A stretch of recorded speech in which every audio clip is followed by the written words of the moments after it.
Hi friends, welcome back to the Scapegoat Club. My name's Chess. I am a therapist and a former scapegoat from a narcissistic family.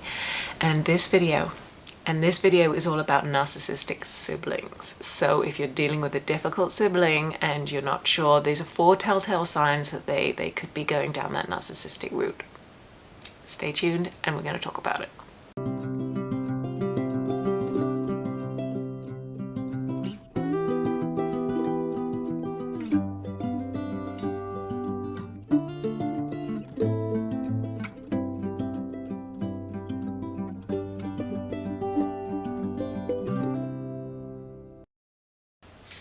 Hi friends, welcome. So this video is back to narcissistic siblings. I realize that I've done a few videos on this, but the one video that I have is really popular, so forgive me for kind of glossing over this. Narcissistic parents, I think, cause the deeper wounds, but narcissistic siblings can be just as hurtful and harmful, and they could be just as difficult to deal with, and they can last longer than our narcissistic parents. So let's talk about this. So first of all, I'm not diagnosing anybody, and narcissism is a spectrum, and so I'm not talking specifically about narcissistic personality disorder. It's when people have these difficult traits that they become very challenging to have close relationships with. And when they're in our families, there's this social idea that we should have a close relationship, and perhaps this person is trying to manipulate or maneuver and take advantage of the fact that you should have a close relationship with them, but they're actually causing a lot of problems, potentially a lot of hurt in your life. Also, just to be clear, I've talked to people who have lovely supportive siblings, whether they were the golden child role, whether they were another kind of scapegoat or an invisible child role. It's not to say that there has to be a narcissistic sibling in the mix, but it happens, and it happens regularly. So let's talk about it.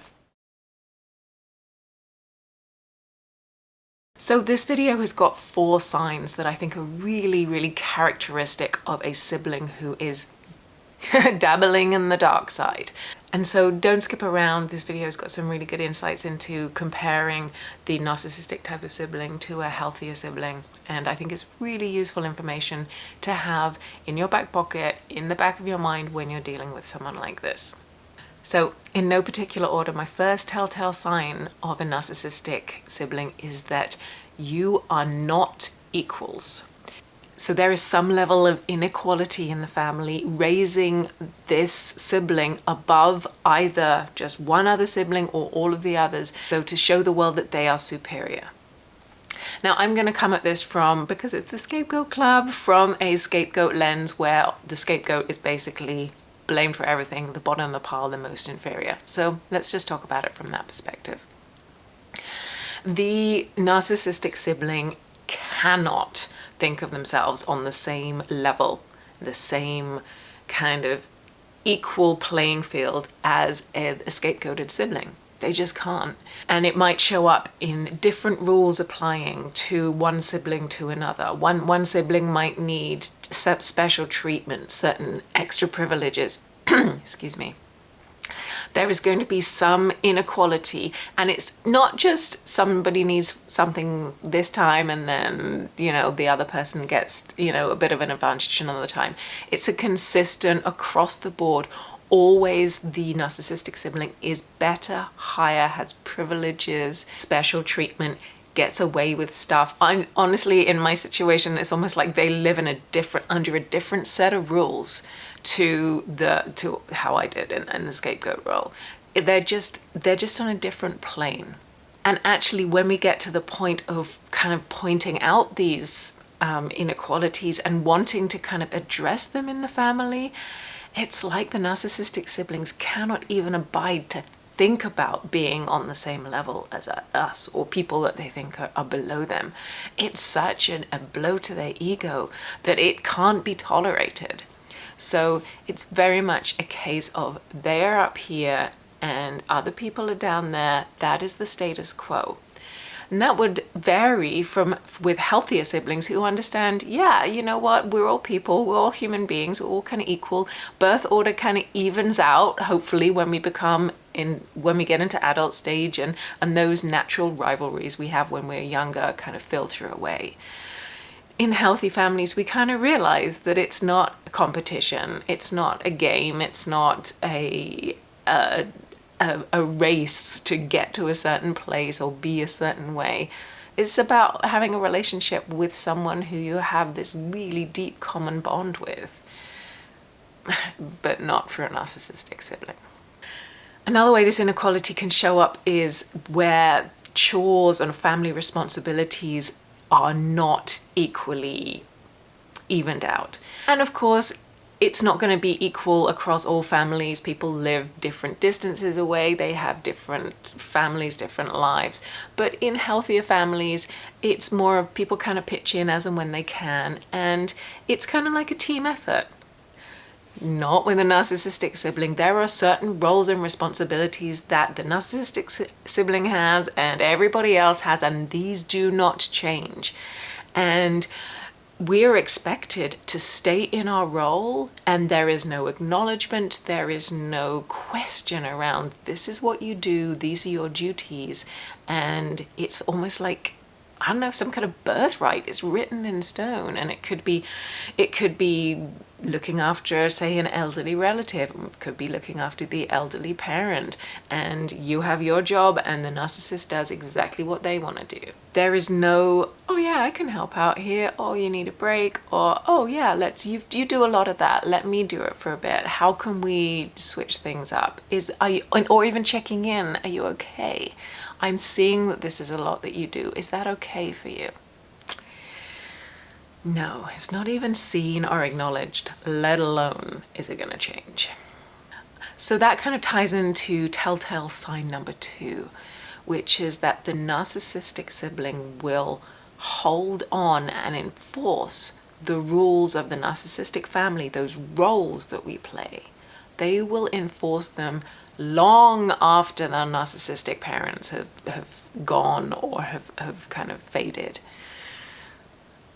We think that when we grow up, our narcissistic parents are in charge and they are the ones that assign these roles, and woe betide us if we even think about stepping a toe out of line as to what is expected in the family.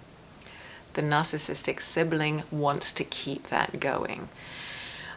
Unless it suits them and they want to they can figure out or want to find a way to elevate themselves a little bit more. But in general, what that looks like is keeping the other people in less dominant roles, more subservient roles, and the narcissistic sibling is in charge. They do not want these rules to change. They do not want the roles to be evened out, because again, this is what keeps them top dog. This is what keeps them afloat. And so even if we're saying, oh, we can see that, oh my gosh, my narcissistic parent was a tyrant, or there was so many problems in the family, and with them potentially they've died, or they are, we moved on, they have a less of a grip on the family. If we try and talk to our siblings and say, hey, let's kind of find another way of doing things, let's talk about how we want to have our adult relationship now. Mom or dad or both don't have that kind of iron grip on things. How do we want to do this?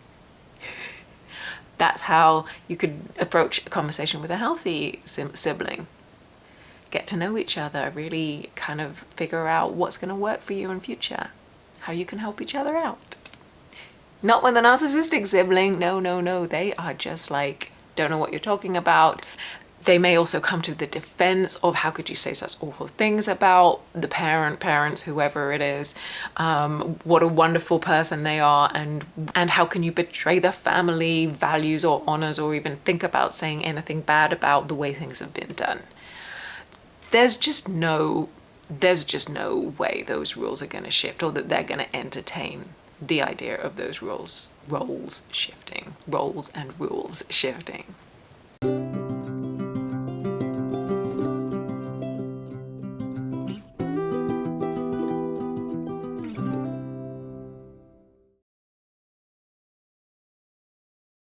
And actually, this is a little bonus giveaway of a narcissistic sibling. What they will do is, as their families, their partners, their kids come into the family role, what they will do is they will elevate that their immediate families now above the sibling, the scapegoated sibling, or the other siblings, if it suits them and if they can get away with it.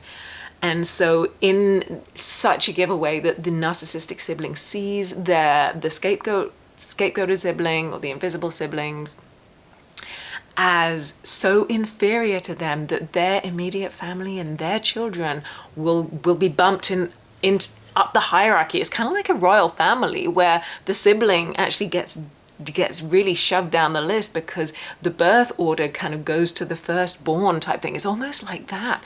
And so you can find that, yeah, the kids of the narcissistic siblings end up in a more superior role to some of the siblings. And I'm, don't get me wrong, I'm not really interested in this hierarchy, but it becomes really difficult and really challenging and kind of embarrassing as well. When, say, for example, a narcissistic sibling is rude or talks in a demeaning way to an adult sibling in front of their kids, and it's just like, hang on a minute, this is weird and not okay and really demeaning. And the underlying message is that the narcissistic parent is teaching their kids that, oh yeah, that aunt, that uncle, that member of the family is just, you know, down here. So that brings me, that little bonus one brings me to sign number 3, is that the narcissistic sibling will triangulate so much. And when I say triangulate, I mean they will use other people to elevate their role and to keep other people down. And yes, so it's another way of keeping those family roles going. The narcissistic sibling is the dominant one, the one in charge, the one who gets their way, who's on top, and then controls and makes sure the other people are just not getting, or not in any way near their zone of influence. So they can say things, they can use their kids, they can use their partner, they can also use other family members, aunts, uncles. Basically, I think they'll use whoever will listen and will join their team, be on their side and support their narrative to keep the other siblings in their place. Versus, again, a healthy sibling who, yeah, actually, I can't even say anything. They just wouldn't do that. Why would you? You'd be secure enough in your own position, and you would want your children to have good relationships with other adults around so that they can support them. And a healthy sibling would see that having aunts, uncles, loving family members around is just a wonderful resource for their kids. And yeah, why wouldn't you want that? Oh, because you're a narcissist and you're scared and you're having to always defend your territory, and you can't even think about having other people in your lives being able to be positive influences on the people that you love. Because actually, if other people do that and they come up and they become too close and too good at it, then they're going to expose the narcissist for who they really are, basically. Anyway, just keep going. Number 4. And so number 4 is that we can't get a genuine connection with a narcissistic sibling. It just isn't there. When we try and get to know them, when we try and connect with them in as equals, as a peer, as, you know, as an adult to adult, how are we going to manage this thing in our family? How do we want to approach the challenge of having, getting older, looking after parents, all of those things? There's just no way of getting to know a narcissist in general, because it's all a fake facade. It's not there. And so when we try and get to know them and try and have that relationship that we want with our siblings, especially when we realize that our parents can't do it and aren't there and are so flawed and or potentially so abusive, we turn to our siblings for, can you help me? Can you support me? Can you remember? Can we have a connection, and can we have that family bond that I'm missing and I need? And the answer from the narcissistic sibling is hell no. Friends, I'm going to stop right there. I've talked a lot, but I would love to hear your comments. Please let me know your experience with a narcissistic sibling. Let me know other kind of telltale what are the gifts, what are the what gives away a narcissistic sibling. Thank you so much for being here. Thank you so much for your support. Check out my blog, check out my website. If you want individual coaching, just drop me a line and I'll talk to you soon. Please take care, my friends. Bye for now.